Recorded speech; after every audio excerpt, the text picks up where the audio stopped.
Good morning, students. This is my fourth lecture on the very first chapter of Indian economic development, that is Indian economy on the eve of independence. In my previous lectures,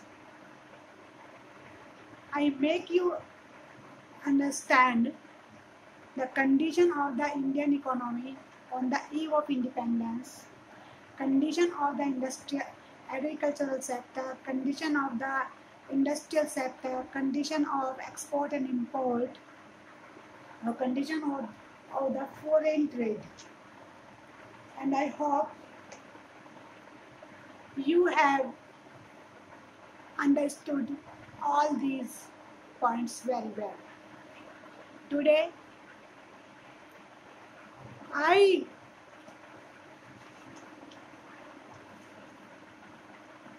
will tell you about the demographic profile of India under the British rule. आज मैं आपको भारत की India की demographic profile क्या थी, means India में during British period birth rate क्या था, डेथ रेट क्या था, इन्फेंट मोर्टेलिटी रेट क्या था, इन्फेंट लिटरेसी रेट क्या था, और इन सब के बारे में बताकर, इन सबको पॉइंट आउट करके इस लेवल पर भी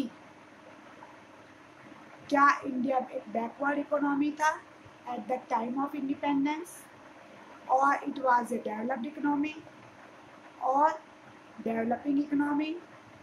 तो on the basis of all these points, I will try to make you understand what was the condition of Indian economy during British rule.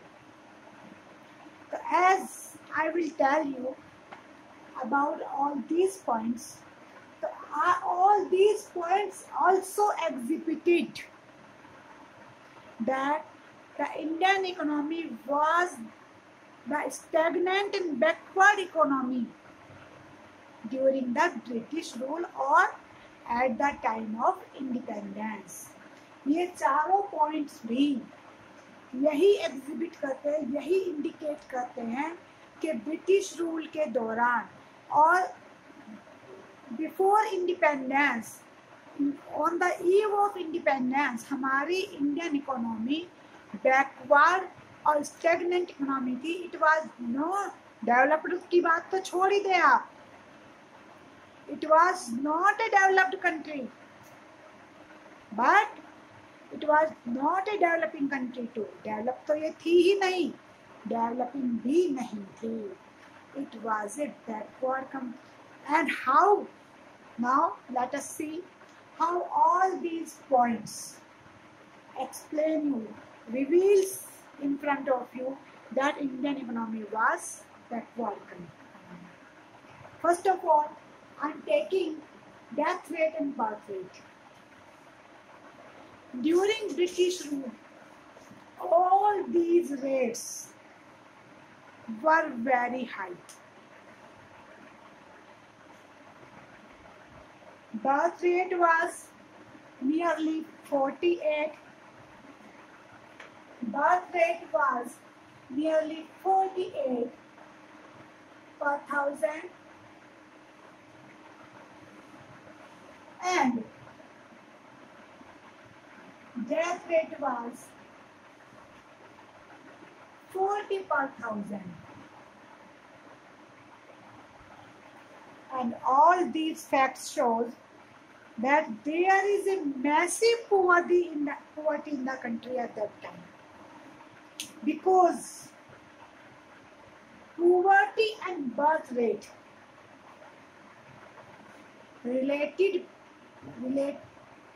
are related positively. Poverty and birth rate, यानी poverty multiplies itself. Poverty अपने आप को बढ़ाती है. As poverty increases, number of children also increases in the family. and as there are poverty in the country, so birth rate was very high. In the same way, death rate are also very high. As birth rate and poverty are related positively, death rate and poverty related inversely. Death rate and poverty are also related positively. जितनी ज्यादा poverty होगी, death rate भी उतनी ही ज्यादा होगी. क्यों? Because of lack of awareness, lack of money, lack of healthcare facilities, and so on. I will discuss all these points in next. Infant mortality rate. Infant mortality rate means death rate within the one year of the birth. बच्चे के जन्म लेने के 1 वर्ष के अंदर, यानी जन्म लेने के 1 वर्ष के अंदर मरने वाले बच्चों की संख्या per thousand is called death, infant mortality rate. It was also very high, and it was 34 per thousand.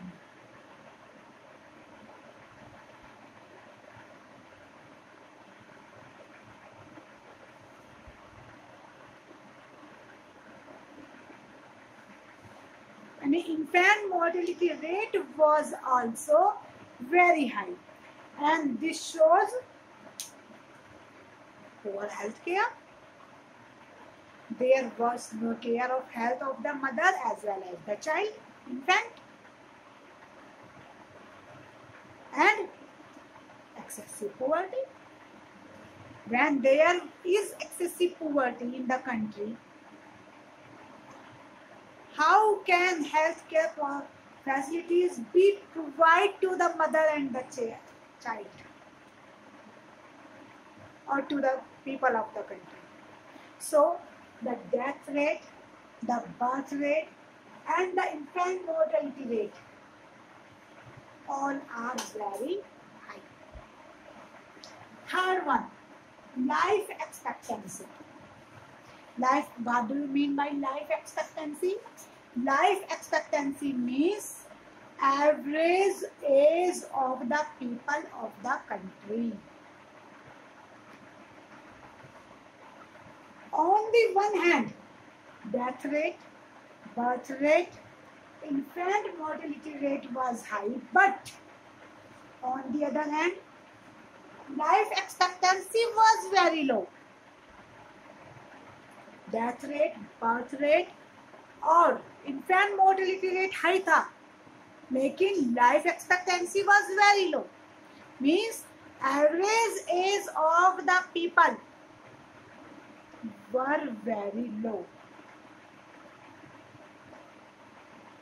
It was as low as 32 years. Yani means to say the average age of the people was only 32 years. In comparison to this, today average age is 68. Average age is 68 present. At present, it is 68 years. Sorry for one thing. This is present day IMR. Present IMR is 34 per thousand, and during the British rule or on the eve of independence, it was 218 per PH. My tongue was split, split हो गई थी. It was current infant mortality rate, and as you can see, in comparison to present infant mortality rate, it was very high. It was something like more than 6 times. And in the same way, as you can see, at that time life expectancy was 32 years only, and at present it is 68 years, means more than twice. So all these shows that there was a lack of healthcare facilities, lack of awareness among the people, and also lack of means to avail them, to afford them. Means पहली बात ये show करता है life expectancy लो होना, कि पहली बात तो देश में, कंट्री में हेल्थ केयर फैसिलिटीज की कमी थी. दूसरी बात, अवेयरनेस की कमी थी कंट्री में, लोगों में, पीपल अवेयर नहीं थे अपनी हेल्थ के लिए. And how could they be aware when they did not get enough meal for today? Even if they did not get enough meal, how could they be aware for their health? Because of massive poverty. And also, if there were awareness, if there were healthcare facilities too, although it is very low, very few, but they had no means to afford those healthcare facilities. यदि कुछ थी भी तो उनको afford करने के उनके पास means नहीं थे, because of massive poverty. The fourth point is literacy rate.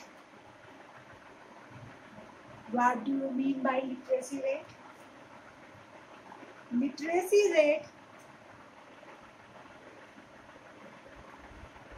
is the rate or is the number of persons who can read and write.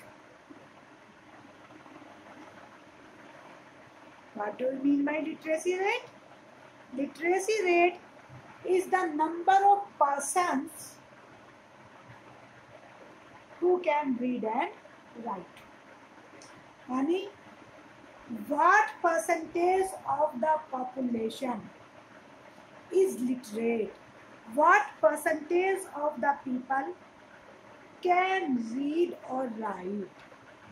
And at the time of independence or on the eve of independence, this literacy rate was only 16%.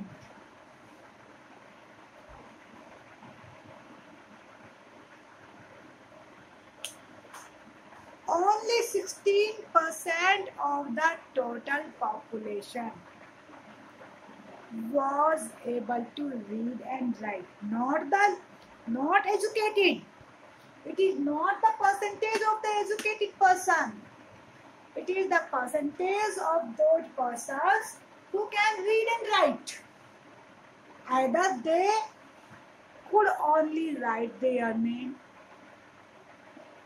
He is counted or he was counted as literate. Clear or not, beta? And this percentage reflects the backwardness of the country. And not only this reflects the backwardness of the country. This was the total literacy rate, among which the condition of the female was worst. Female literacy rate was only 7%. means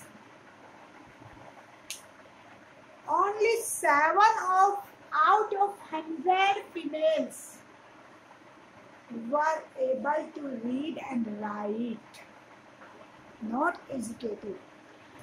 And the difference between the two shows that the gender biasness was prevailing in the country.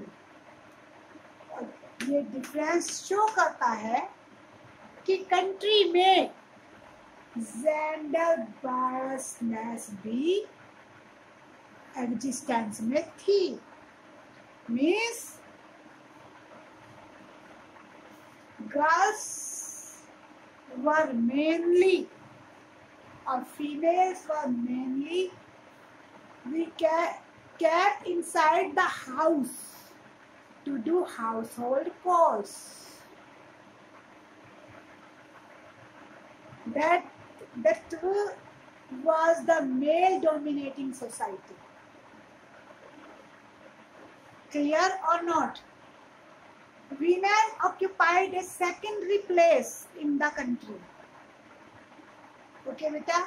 So all these 4 points shows the features of a stagnant and backward economy. I hope you understand it clearly. Now I come to my next point, that is demographic transition. What do you mean by demographic transition, or what do you mean by transition alone? Transition means change from a state to other state, or change from a condition to other condition. एक condition से दूसरी condition में जाना is called transition. So what is demographic transition? Means change in demographic profile. As we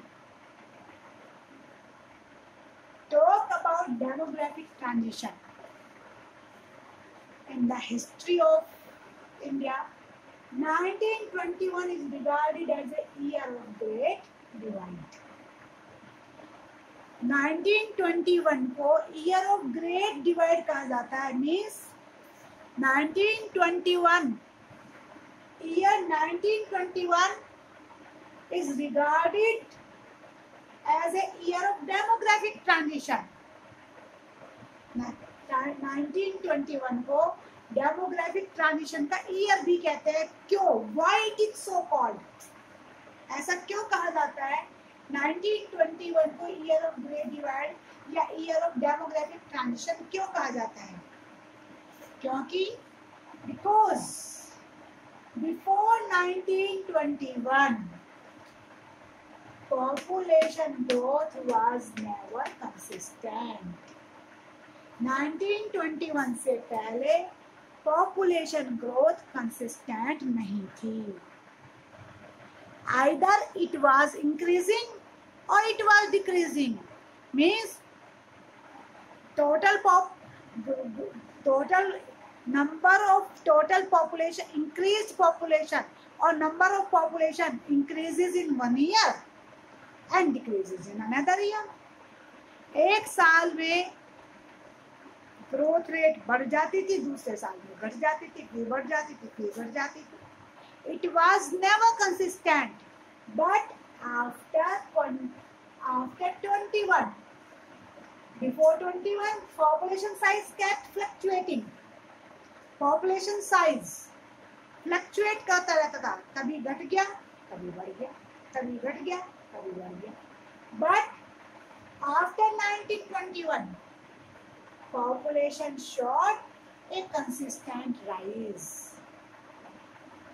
After 1921, India's population recorded a consistent rise. As you can see, census 1901 showed a decline of 0.04 crore in total population. Yani, in 1901, our total population was decreased. as in 1891 it was 23.87 crore, and in 1901 it was 23.83. So our population was declining, but census 1911 shows a rise of population in 1.38 crore in 1901 to 25.21 crore in 1911. In 1901 or 1901, India's population was 23.83 crore, while in 1911 it was 25.21. Again, the census of 1921 showed a decline of 0.07 crore. Yani our total population again decreased in 1920 in comparison to 1911. But from the 1921 onwards, population showed a consistent rise. Yani India's population is regularly increasing in every census. As you can see, in 1931, there is a rise of 2.76 crore. In 1941, a rise of 3.96 crore. In 1951, a rise of 4.24 crore, and onwards. And what was the consequences of consistent rise in population? After 1921, India's population is regularly rising. So what is the consequences of this consistent rise in population? As India shows a backward economy, so it laid the burden of maintenance investment on the government. As population kept increasing, जैसे जैसे population increase होती है, and there is poverty, so government has to incur expenditure to provide necessities of the life to all the sections of the society. It is the responsibility of the government, and it increases maintenance investment. Clear or not, बेटा? यदि excessive poverty है देश में, तो it is the duty of the government to fulfill the basic needs of the people of the country, and it increases maintenance investment. And due to this increasing maintenance investment, growth-oriented investment remained low. When government has to increase its maintenance investment, it is done only at the cost of growth-oriented investment. जब maintenance investment को बढ़ाया जाता है, तब growth oriented investment कम हो जाता है. Make it clear the difference between the maintenance investment and the growth oriented investment. Maintenance investment means to provide food, to provide schools, to provide hospitals. Expenditure on these things is called maintenance investment. And what is growth oriented investment? Expenditure on the construction of roads, bridges, dams, industries, expenditure on infrastructures is called growth oriented investment, which is necessary for the growth and development of a country. But due to increasing population, growth oriented investment remain low. Growth जैसे जैसे population increase हुई, growth oriented investment लो हो गया. और जिस देश में, जिस कंट्री में maintenance expenditure is remains greater than growth oriented investment, it is a point of backwardness and stagnation of the country. Clear? But every coin has two sides. Till 1951, rise in population was not alarming. 1951 तक rise in population इतना alarming नहीं था as it is today, जितना कि ये आज है. Till 1951 it was moderate. It was not alarming. But after 1951, it has become explosive in nature. अब ये explosive हो चुका है. It may explode anytime. And the country started facing a serious challenge in terms of population explosion. As you can see, everywhere, every place is crowded. Whether you go to market, whether you go to school, whether you go to college, whether you go to doctor, whether you travels, everywhere is great crowd. This is called the condition of population explosion. And after 1951, it has restarted. I hope that you have understood the lecture very well, and to grasp it completely, please study the chapter also at home, and please like my video, share my video, subscribe my video also. Tomorrow I will give you next lecture on occupational structure on the eve of independence, and also on the topic infrastructure on the eve of independence. Thank you. Have a nice day.